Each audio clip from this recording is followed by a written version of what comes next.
Welcome to the 2018 Suburban East Conference Music Festival. Please remember, audience members,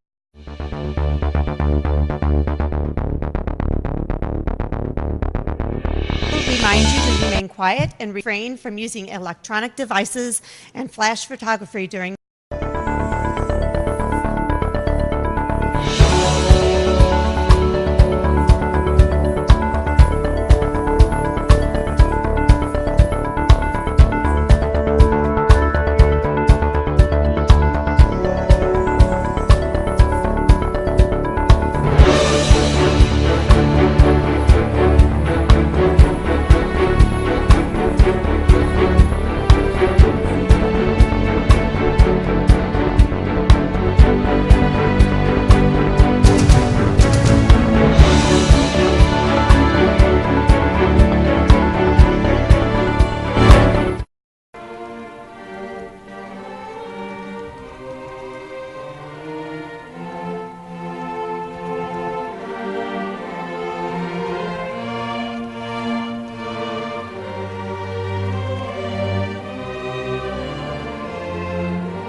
Good afternoon. There is an attack baton there. I've seen it all afternoon. Congratulations. And thank you for introducing me to this piece. So I know Glazunov, but I did not know the theme and variations. So it was nice to hear that. And certainly a great piece, I think, for this ensemble. And you chose really well in terms of the level. And a great chance for you to work on all sorts of musical things, rhythmic things, and tone production things. And so I think that was evident that those had been focuses. I think rhythm, overall, your sense of rhythm was really strong, your sense of meter and those dotted quarter notes and rhythms. That's so easy to rush through those, and you didn't. You really kind of kept that steady throughout, so I commend you for that. The one area that I'm going to work on a little bit, I think, is one that's going to be a lot easier to fix than you might think it's, and that is some of our intonation issues, which are not really intonation issues. They're tone production issues. So I'm going to ask the cellos, if you would start. And let's just go for the first two measures. I want to make it really easy for you in the theme.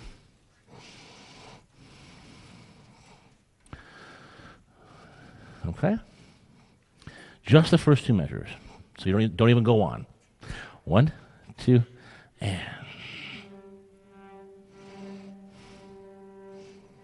Good. And again, rhythm, perfect, right? Really, really steady. What's your name? Lance. Are you sure? Yeah. How do you know? Birth certificate. Have you seen it on your birth certificate? Yeah.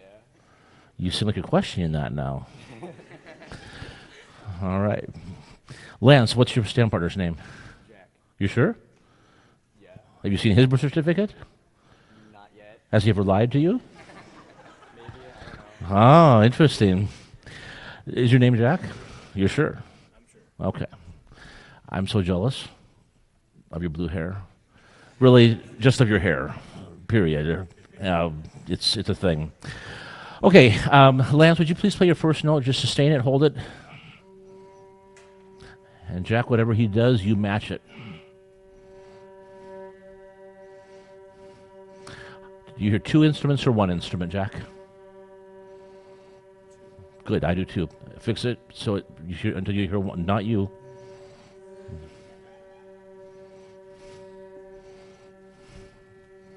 How many do you hear? How many do you hear? How many of you hear two instruments? How many of you hear one instrument? How many of you hear 1.5? How many of you aren't sure? Okay, keep playing, Jack. Here's where we are.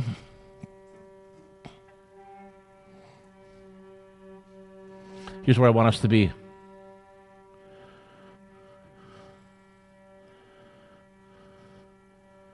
See the difference? Okay. Play your note again. I'm going to make you adjust.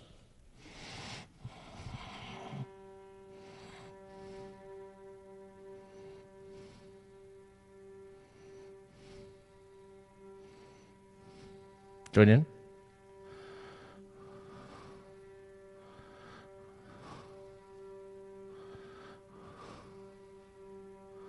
Good ear. Join in. Good ear. There are now 5 of them playing. It's hard to tell how many, right? How cool is that?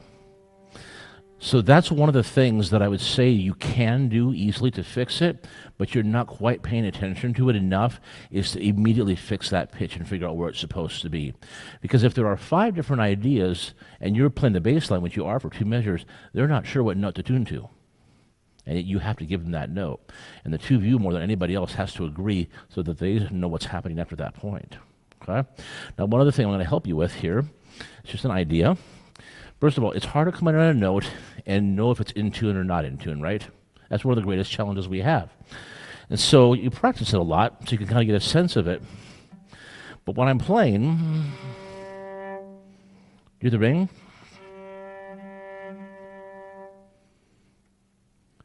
And it's still ringing. In fact, on that note, I can get the G string to ring. And it will ring in 2 different places, and the C string will ring in 4 different places. So I know I'm in tune there, because I can hear and feel the other strings vibrating. But if I'm here,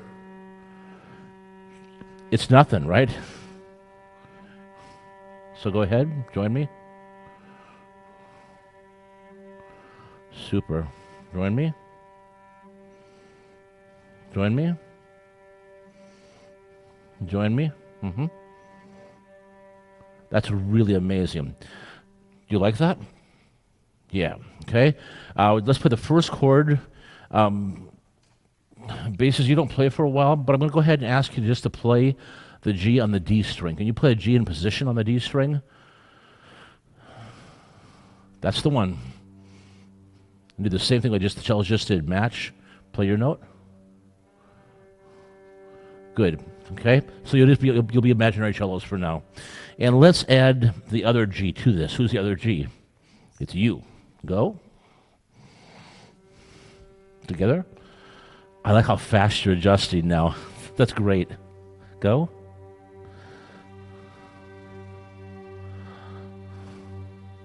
And we'll add the fifth next, which is the D. Not open. You know why you can't adjust the D? Open D. And now the decision, is it major or is it minor? And it all comes down to you.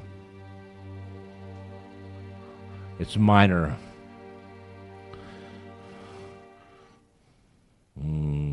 Okay. Now, that's a nice sound, but we're not going to just stay there because we have 3 repeated notes. Bum, bum, bum, bum. Actually, 4 repeated notes, right? They do something, and they've got to go somewhere. My guess is they get stronger as you play that. What do you do to make them stronger? You have 4 options. You can adjust W, A, S, or P.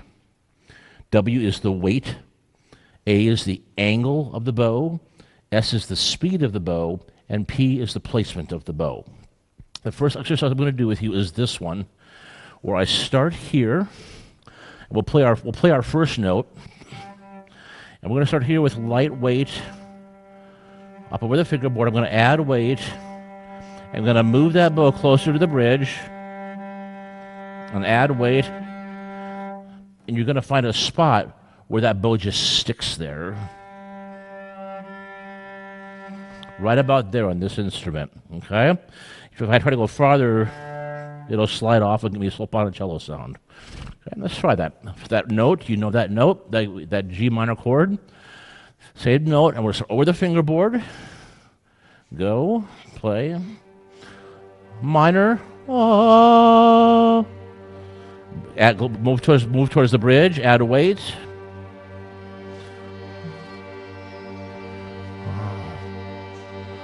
There it is. Thank you. How hard did you have to work at that? And the answer is not very, right? Not very. We control just weight and placement there. Now, the angle is an important thing as well. I love to cook. I know it's a shock if you look at me.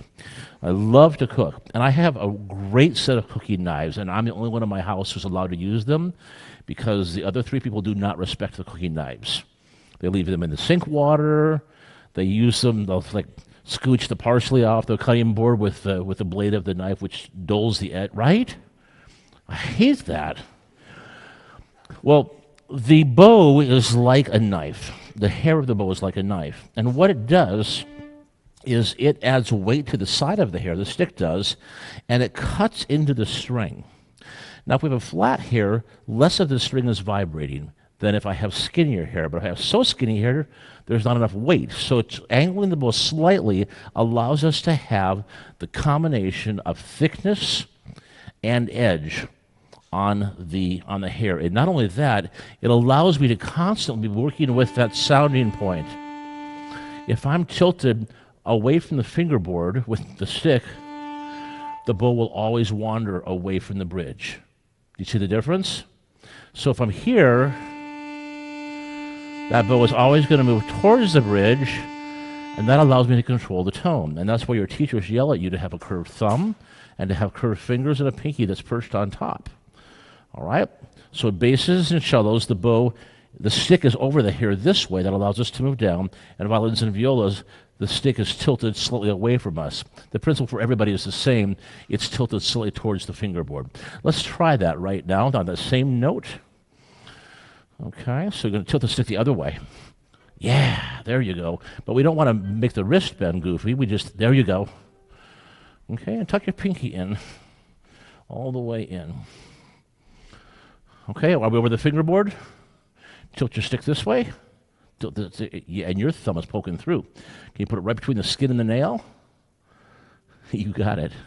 You got it. And the middle two fingers can then hang over. Excellent. Here we go. And play. Bassist, tilt the stick back towards the finger. Other way, other way, other way. That's it. Yeah. Add weight. Move towards the bridge. Add more weight. Move towards closer to the bridge. Excellent. Thank you. Okay, so where to go? Down, down, down, up. All right? So play what's there, but let your bow do the work for you. Here we go.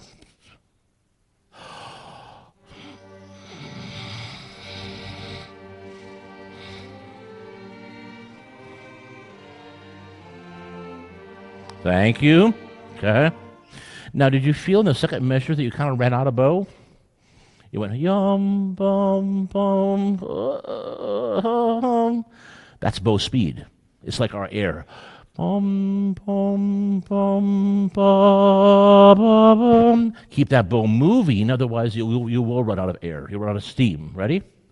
1, 2. More bow. More bow. More bow. 1, 2. 1, 2. 1, 2. Crescendo. Yeah. 4 by the bridge. And now away.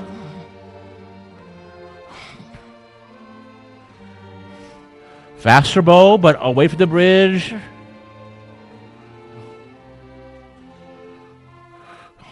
There you go. Okay.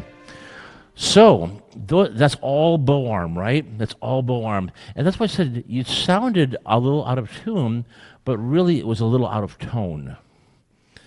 4 things you can control. It spells wasp. Does not mean white Anglo-Saxon Protestant.